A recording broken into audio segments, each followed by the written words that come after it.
Tuhan, pagi ini di hari Minggu yang kudus, kami berkumpul dalam rumah-Mu yang kudus, seraya bersyukur, memuji dan memuliakan akan nama-Mu.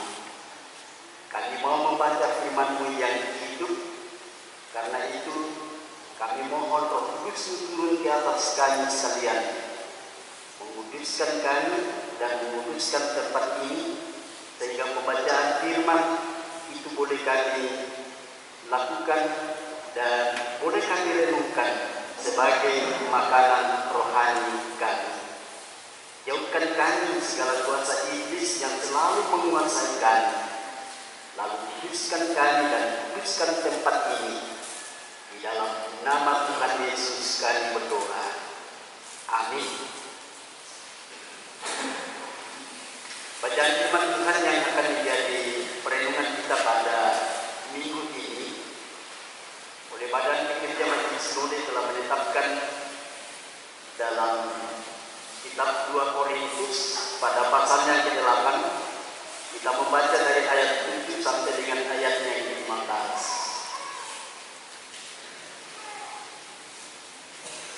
2 Korintus pasal 8 ayat 7 sampai dengan ayatnya yang ke-15 dengan judul perikop pelayanan kasih. Maka sekarang sama seperti kamu kaya dalam segala sesuatu, dalam iman, dalam perkataan, dalam pengetahuan, dalam kesungguhan untuk membantu dan dalam kasih-Mu terhadap kami, demikianlah juga hendaknya kami kaya dalam pelayanan kasih ini. Aku mengatakan hal itu bukan sebagai perintah, melainkan dengan menunjukkan usaha orang-orang lain untuk membantu. Aku mau memuji keikhlasan kasih kamu, karena kamu telah mengenal kasih karunia Tuhan kita Yesus Kristus, bahwa Ia yang oleh karena kamu menjadi miskin, sekalipun Ia kaya, supaya kamu menjadi kaya oleh karena kemiskinannya. Inilah pendapatku tentang hal itu, yang mungkin berfaedah bagimu. Memang sudah sejak tahun yang lalu kamu mulai melaksanakannya dan mengambil keputusan untuk menyelesaikannya juga. Maka sekarang selesaikan jugalah pelaksanaannya itu. Hendaklah pelaksanaannya sepadan dengan kerelaanmu, dan lakukanlah itu dengan apa yang ada padamu. Sebab jika kamu rela untuk memberi, maka pemberianmu akan diterima. Kalau pemberianmu itu berdasarkan apa yang ada padamu, bukan berdasarkan apa yang tidak ada padamu. Sebab bukan dibebani, bukanlah supaya orang-orang lain mendapat keringanan, tetapi supaya ada keseimbangan. Maka hendaklah sekarang ini kelebihan kamu mencukupkan kekurangan mereka, agar kelebihan mereka kemudian mencukupkan kekurangan kamu, supaya ada keseimbangan. Seperti ada tertulis, orang yang mengumpulkan banyak tidak kelebihan, dan orang yang mengumpulkan sedikit tidak kekurangan. Demikian pembacaan firman Tuhan. Berbahagialah kita yang selalu membaca dan merenungkan Taurat Tuhan siang ataupun malam. Haleluya.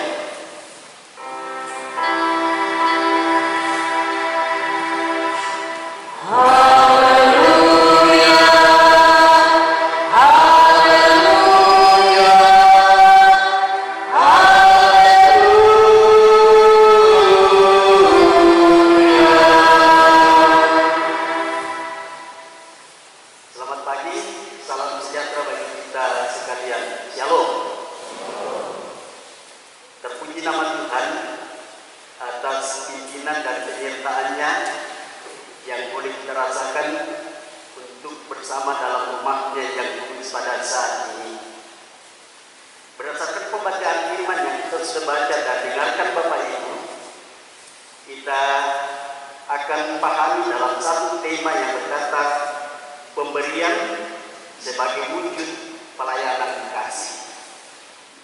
Pemberian sebagai wujud pelayanan kasih.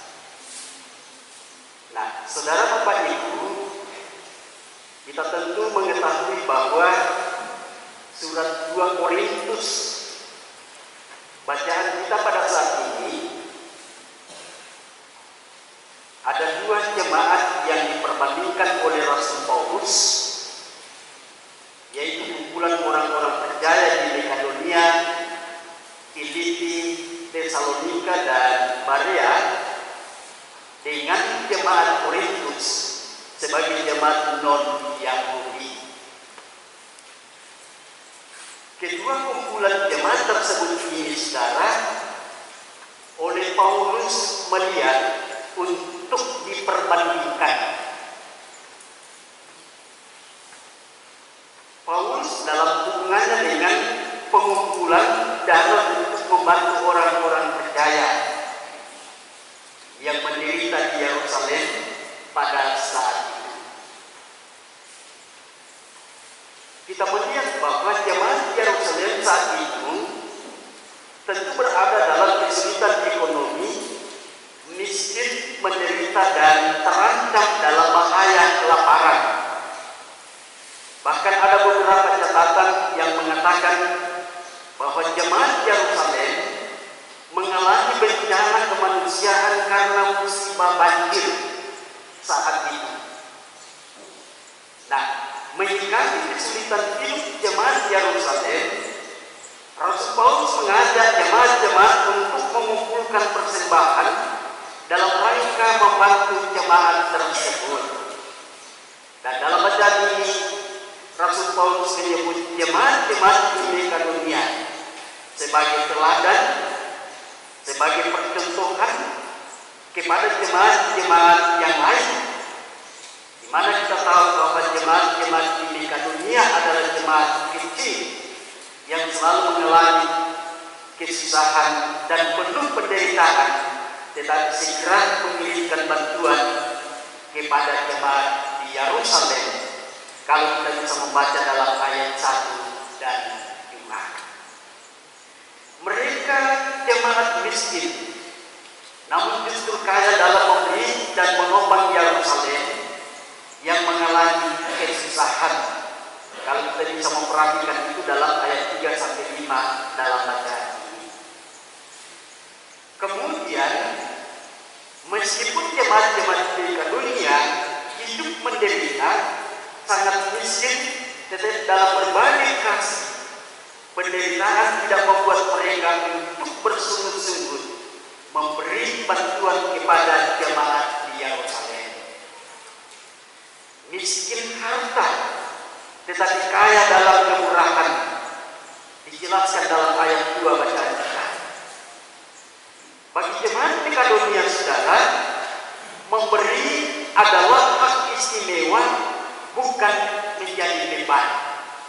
Jadi ini mungkin bisa juga kita kaji bahwa dalam memberi adalah hak yang istimewa yang dia rasakan dari Tuhan dan bukan menjadi beban bagi hidup kita. Berbeda dengan jemaat Korintus, hidup dalam keadaan ekonomi yang mapan, cukup, bahkan melimpah, karena Korintus adalah kota perdagangan yang besar yang dihadiri oleh kapal-kapal pedagang dari berbagai negara waktu. Jemaat Korintus yang kaya dalam segala sesuatu, tetapi masih menunda dalam tanda kutip untuk menyalurkan bantuan ke jemaat di Yerusalem. Dari perbandingan ini ada hal yang sampai saat ini masih kita temukan, yang tidak semua orang yang punya kelebihan adalah orang yang paling bermurah hati, yang mana malah mereka yang mungkin tidak punya tetapi punya hati untuk memberi. Pelajaran ini, saudara, penting kita peroleh bahwa memberi lebih merupakan masalah hati daripada masalah keadaan. Kita melihat 2 Korintus dalam bacaan ini lebih banyak berbicara tentang teladan iman yang dilakukan oleh jemaat-jemaat di Makedonia dalam hal membangun jemaat di Yerusalem, sebagaimana dijelaskan dalam ayat 7 sampai dengan ayat 15 bacaan ini. Nah, ajakan Rasul Paulus bagi jemaat Korintus untuk turut serta dalam pelayanan kasih bagi jemaat di Yerusalem, Rasul Paulus memperjelas beberapa alasan untuk meyakinkan jemaat Korintus agar membantu jemaat di Yerusalem. Adapun alasan-alasan itu sebagai pertimbangan yang disampaikan oleh Rasul Paulus adalah, kalau kita baca dalam ayat 7, di situ dijelaskan Rasul Paulus menekankan kelebihan jemaat Korintus yang kaya dalam segala sesuatu seperti iman, perkataan, pengetahuan, kesungguhan untuk membantu dalam kasih, dan menghimbau supaya mereka itu dengan kaya dalam pelayanan kasih. Ini luar biasa, saudara, kalau kita bisa kaji dengan sungguh-sungguh. Mereka diajar untuk tidak sekedar memiliki banyak karunia, tetapi juga karunia untuk berbuat baik kepada sesamanya. Kemudian ayat 8 dan 9, Rasul Paulus berusaha mengantisipasi agar tidak muncul pengertian salah bahwa mereka dipaksa untuk berbuat amal. Karena itu, ia menyampaikan semuanya bukan bersifat perintah. Jadi bisa kita hayati bahwa memberi itu bukan perintah, tetapi memberi itu adalah semata-mata muncul dari dalam hati nurani yang dalam untuk mensyukuri segala kemurahan dan kebaikan Tuhan yang dinyatakan kepada setiap orang, termasuk saya dan saudara-saudara. Jadi bukan berarti bahwa jemaat Tuhan mari kita memberi karena itu sudah menjadi perintah, tetapi mengajak kepada kita bahwa soal memberi adalah sebuah ungkapan kata hati yang dalam. Besar kecil pemberian kita, kalau itu kita sungguh-sungguh berikan dengan baik kepada Tuhan, pasti Tuhan akan memberkati itu di dalam kehidupan kita.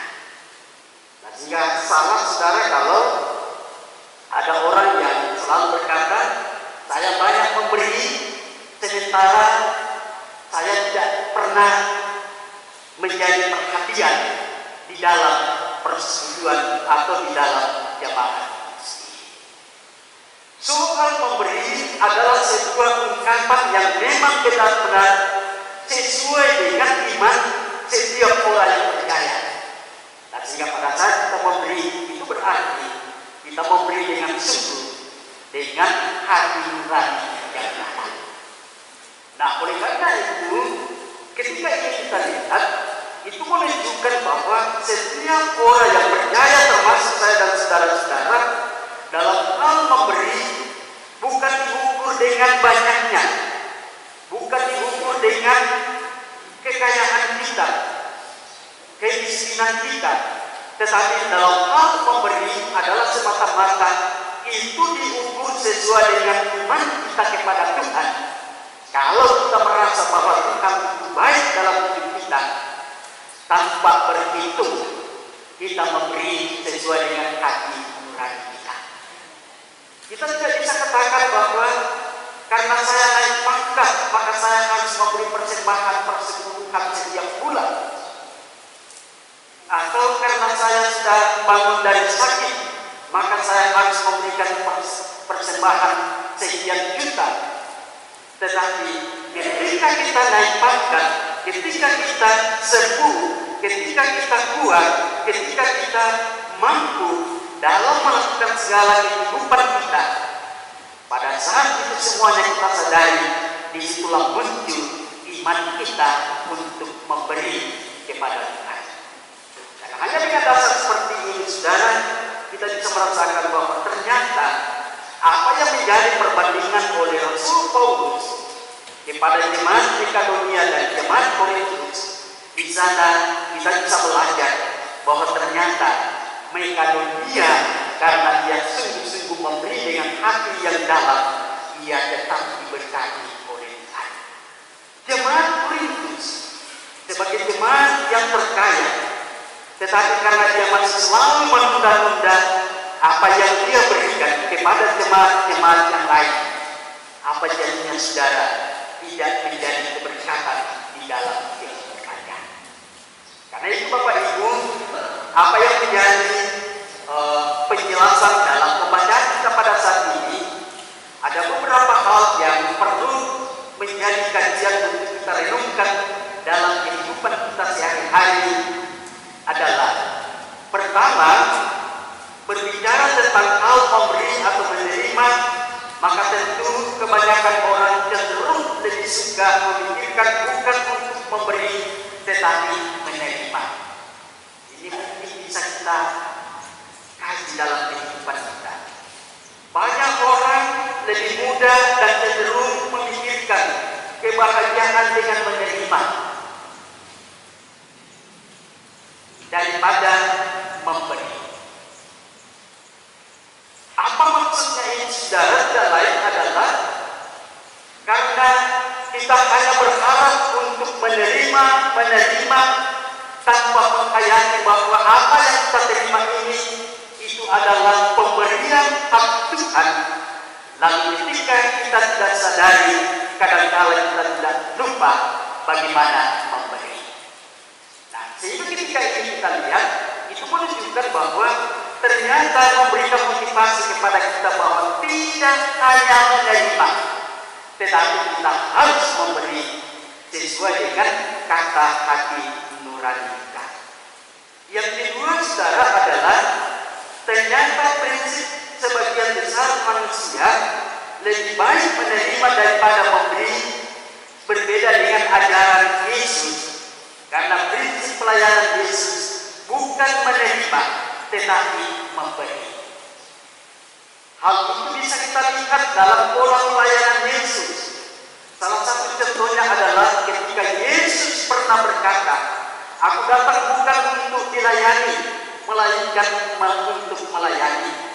Bahkan dia memberikan hidupnya melalui pengorbanannya di kayu salib untuk keselamatan setiap manusia. Karena itu, kita sudah menerima anugerah keselamatan dari Tuhan. Maka tugas kita sekarang adalah meneladani sikap hidup Yesus yang memikirkan keselamatan umat atau orang banyak dan tidak hanya memikirkan diri sendiri. Yang ketiga saudara adalah ciri-ciri umat yang sudah menikmati kasih karunia Allah itu tercermin atau terlihat dalam hidup sehari-hari. Sama seperti jemaat-jemaat di dunia yang miskin materi tetapi punya kepekaan dan peduli pada pergumulan orang lain. Miskin harta tidak menghalangi mereka untuk mengumpulkan persembahan bagi jemaat Yerusalem yang hidup dalam kesusahan. Jemaat-jemaat di dunia memiliki kemurahan dan kebaikan hati yang mengalir dari kasih Allah, sungguh mengalahkan kepahitan. Karena itu saudara, jangan jadikan materi atau kekayaan menjadi ukuran memberi. Nanti kaya baru mau membantu, melainkan dalam kondisi hidup sulit sekalipun, hidup ini tetap berubah untuk saling peduli dan saling membantu terhadap sesama kita. Tadi malam ketika kami pulang menyaksikan bencana kebakaran keluarga Matius Marta, kami DPRD langsung berpikir bahwa apa yang terjadi ini adalah pergumulan kita bersama dengan keluarga.